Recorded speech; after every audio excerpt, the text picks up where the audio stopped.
So, in 2 weeks from this podcast going out, the country will have just elected some 8,000 new local councillors and will know who's going to be in control of town halls from Liverpool to Leicester and from Middlesbrough to Milton Keynes. May's local elections are generally described from a national media standpoint as a litmus test of the popularity of our main party leaders, which is understandable given that we could be just a year out from the next general election. But I think these kinds of sweeping generalisations overlook the fact that at a local level, the elections on May the 4th could make a massive difference to the political scene in towns, villages and cities across the north of England. We've got all kinds of different elections happening in our region, from mayoral races to town halls under no overall control, some led by Conservatives and others where Labour has a thumping majority. And of course, the backdrop is that for the first time, anyone going to the polls will have to show a form of ID to vote, a very controversial measure which some fear will disenfranchise vulnerable groups. We've got a great guest on today to pick out some of the election races in the north we ought to be looking out for, but also to give us the bigger picture. Jonathan Carr-West is Chief Executive of the Local Government Information Unit think tank, which has produced a great guide to the 2023 local elections, which I would advise you to check out if you can. So, Jonathan, welcome to the podcast. Thank you. Thank you for having me. It's great to be here. Thank you for coming on. So we'll get on to the ones to watch in the north shortly. But the age-old question, which I imagine you get asked a lot in terms of local elections, is to what extent should we use them to judge whether Rishi Sunak or Keir Starmer is winning over voters, and how much is it about local issues that are specific to the area? I mean, in terms of this year's locals, I mean, maybe the extent to which this is true sort of varies depending on the year. But what's your view? What's your view on that?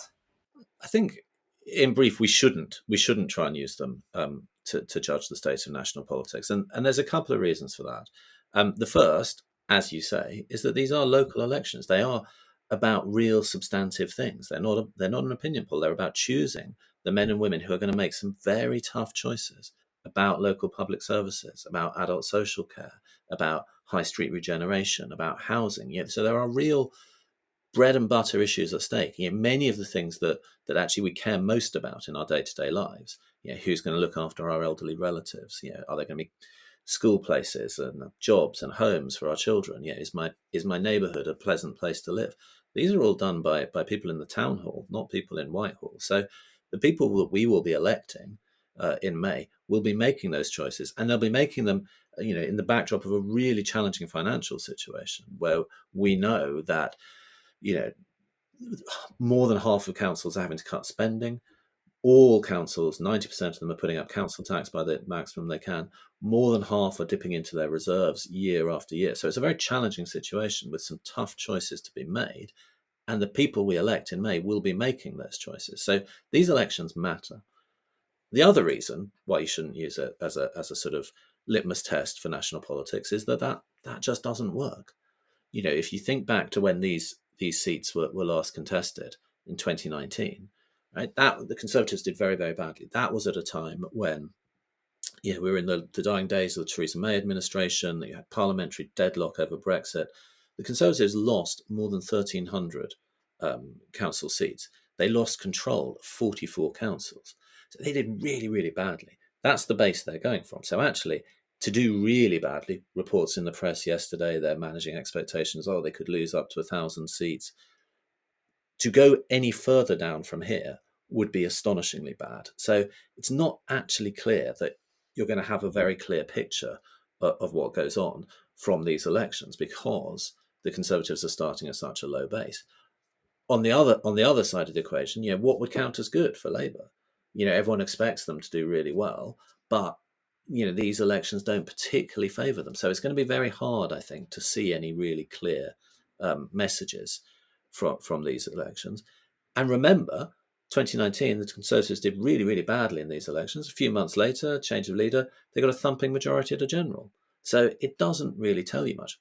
Go back to 2017, Theresa May did really, really well in the local elections. She said, great, let's call a general. 6 weeks later, she did, she lost her majority. So, we shouldn't treat local elections as a sort of glorified opinion poll, because they're real and they matter.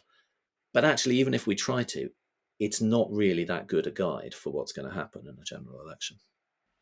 That's really interesting. Now, as well as the bigger picture, there's a great section in your guide on your website about the local elections to watch in Northern England, the part of the world we're particularly interested in. And there's a real mixture of different types of council with seats up for grabs. I mean, we featured this in our Northern Agenda newsletter a few days ago. Some of the ones that you picked out, but could you just sort of highlight some of the more interesting ones that you think might make waves nationally Yeah. that are happening in Northern England? Yeah. I mean, as you say, there's a huge variety. You also have, if I might say so, some of the least interesting ones on that basis, because you've got places like sort of Manchester that are just have massive majorities and have no chance of changing. But look, you do have places like, I think Middlesbrough is really going to be one to watch, where you've got a mayoral race as well. Big gap. Labour had always been there or thereabouts in the mayoral races in Middlesbrough, but the independent Andy Preston opened up a big gap in 2019. So Labour will be, I don't think they'll be that optimistic of bringing that back, but they'll be looking to get closer. They only need a few seats, though, to win control of the council, which is in no overall control, but they're only a few seats off. That would be a big deal because, again, Labour had controlled that council since I think the 1970s, and they lost control of it in 2019. So it's a pretty emblematic kind of seat for a lot of the kind of so-called red wall seats across the north. So watch Middlesbrough. That, despite me saying that it doesn't tell you much about what's going on nationally, that would be one that would be quite interesting.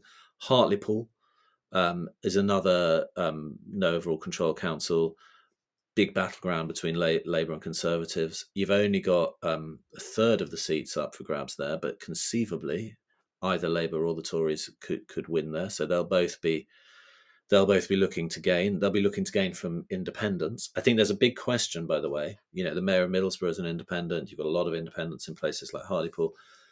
4 years ago, they did well, and that helped to sort of create vacuums where neither of the main parties had overall control. It will be interesting as politics has continued to polarize and tighten up, and given the sort of disruptions of the last 12 months, do those independent candidates still have a sort of an allure? People still thinking, well, a plague on all their houses, will vote for the independents, or are we going to see people sort of returning back to the main parties, thinking, look, times are pretty tough. We need to go back to the safety of the big players. That could make a huge difference. Where else would be interesting? I think Stockton-on-Tees. You could see a big power shift. Again, Labour had controlled that for donkey's years and lost overall control in 2019. Only need a handful of seats to get their majority back. So that's not outside the realm of possibility. In the northwest, as I said, you've got very, very safe places like Manchester City Council, but you've also got some places that could shift. There's minority Labour administrations in a lot of in West Lancashire, in Blackpool, in the Wirral. Again, just a handful of seats would see Labour sort of consolidating their hold of that. And I think they're really going to be looking to do that, because I think given where these elections are and the sort of low base the Conservatives are starting at, it's going to be quite hard for Labour to show any really spectacular gains. There are a few kind of iconic places like Hartlepool. In the south, you might be looking at Swindon, or for example. But I think it's going to be there's not going to be this sort of massive tidal wave. So it's going to be about places where they don't quite have control, actually consolidating control.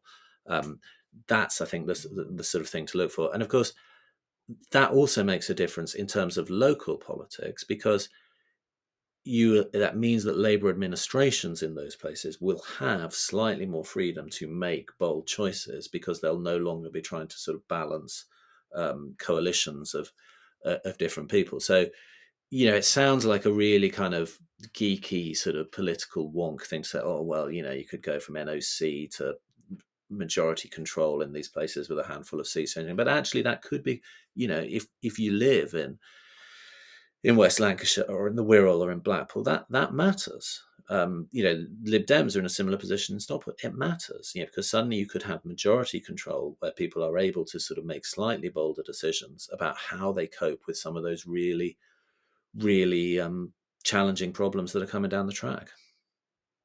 That's really interesting. It's interesting that you point out Manchester as somewhere that is perhaps one of the least interesting areas because of how dominant Labour is. Because you could say, and the fact that that dominance allows Manchester Council to make the Labour group on Manchester Council to make perhaps bolder decisions. Because you could argue that of anywhere in the north, Manchester is the place that is the most successful economically at the moment. Right.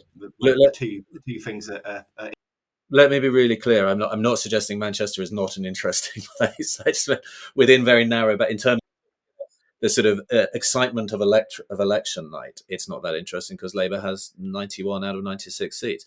You're right. There's a really interesting question about what happens where you have, the truth is, a lot of this country, you have a sort of fairly one-party state in terms of local government.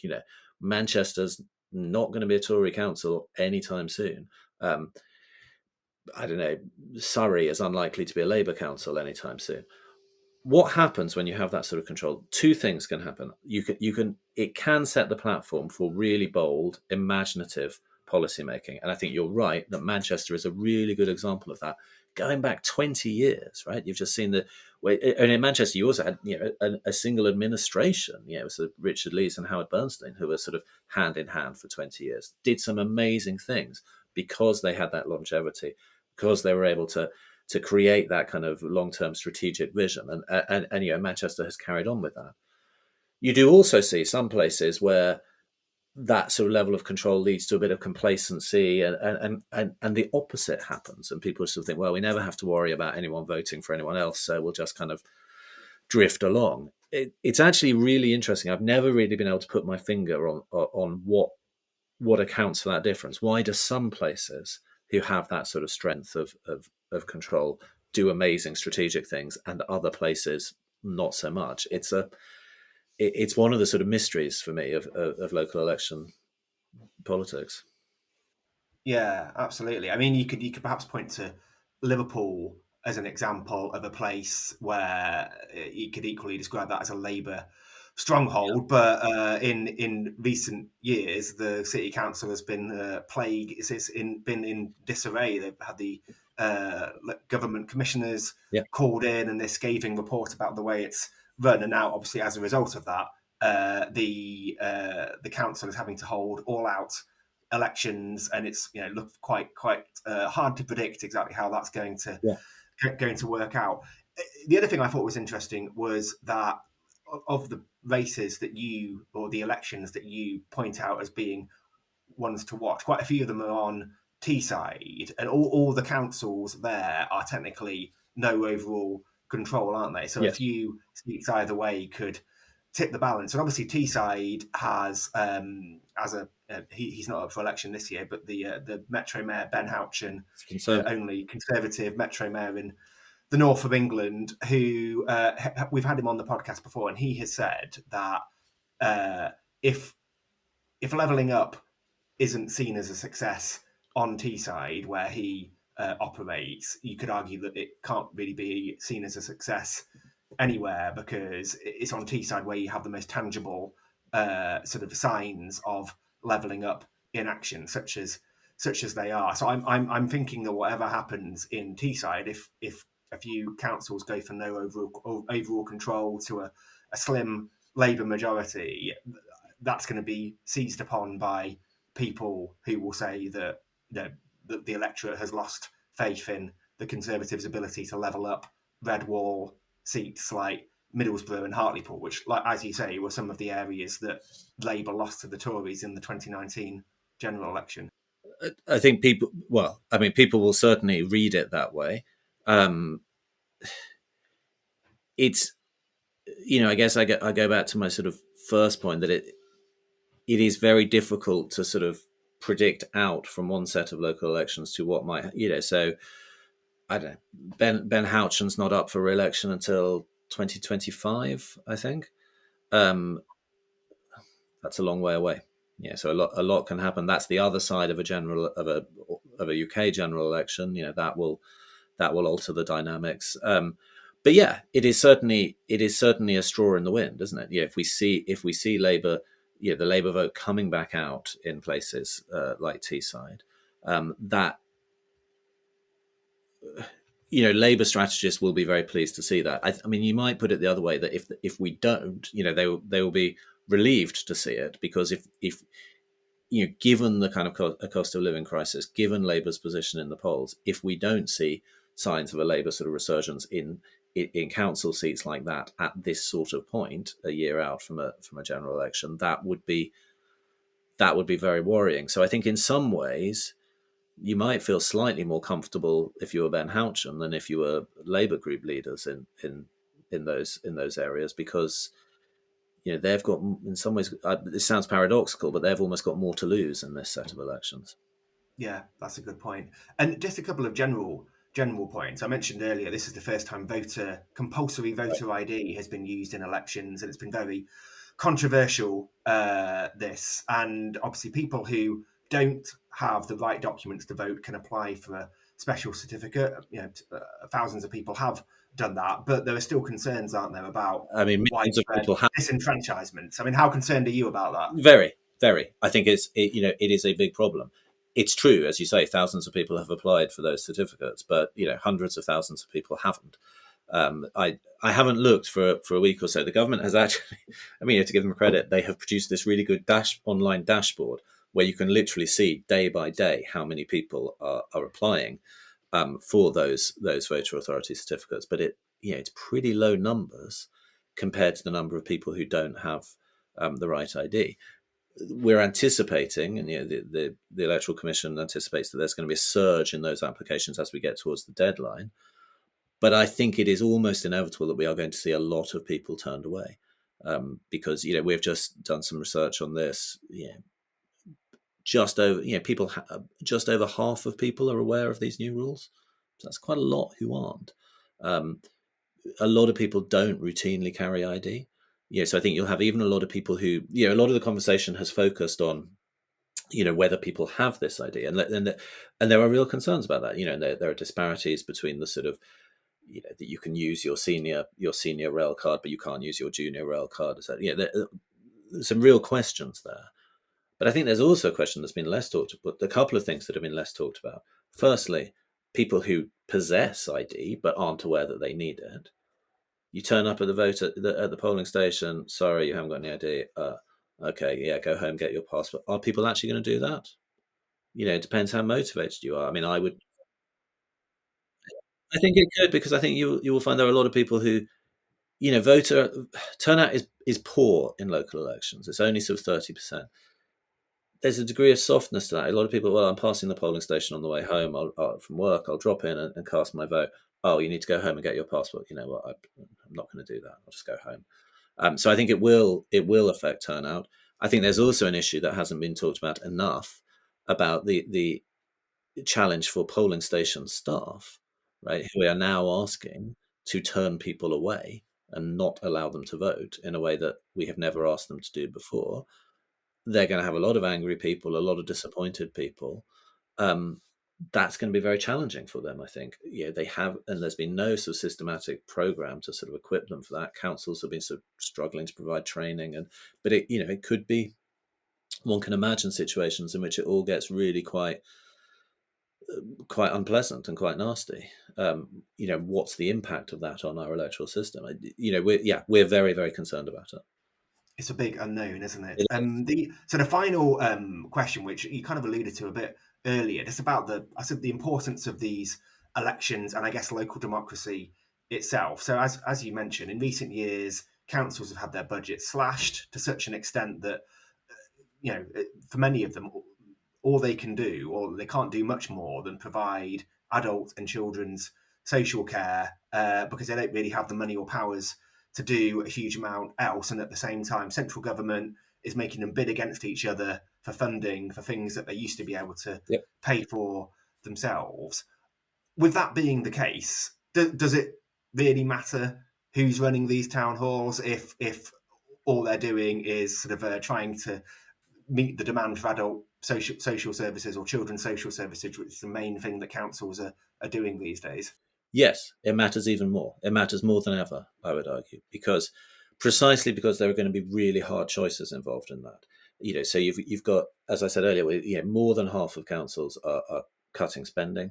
They're dipping into reserves. They're cutting spending on a whole range of services, everything from business support to leisure to parks, so that they can continue to put the money into adult social care, but they still don't have enough money to. So even there's choices about eligibility. There's choices about how you deliver that social care. Do you have outcome-based commissioning? Do you do it by the hour? What? So there's a whole set of questions in terms of, if you're going to have to cut stuff, who decides what goes? How are you going to communicate that with the public? How are you going to engage a community conversation about us sort of being in that together? Because for citizens, what you're going to see is a triple whammy, where you're going to pay more council tax, you're going to get less services for it, and at the same time, it's not that your council will then become financially secure. Your council will still move closer and closer to bankruptcy. So triple whammy for all of us as citizens. The choices involved in that: what's cut, what's not, what's protected, what's left. How do we communicate around that? How do we provide, what's the systematic way of providing that adult social care that takes up 80, or the social care adult and children's that takes up 80% of the budget? There are choices about that. You can do that in different ways. And all of those choices, and I think people don't always realize this, because they see the council as a sort of grey bureaucracy, but all of those choices in the end are made by elected councillors. They are the only people who have the kind of legal status to decide how and where the council spends money and what it does. All those decisions come back to elected members. So actually, the tougher things get, the tighter things get, the more difficult things get for the council and for us as communities. I think that makes it more important than ever that we make mindful choices about who we want making those decisions. So, what I always say at this time of year is, just whatever you do, just do vote in your local election. It's not an opinion poll. It's not just about, whether you think Rishi Sunak or Keir Starmer should be Prime Minister. It's about bread and butter, life and death issues in your community and who makes those decisions. Jonathan Carr-West, thank you so much.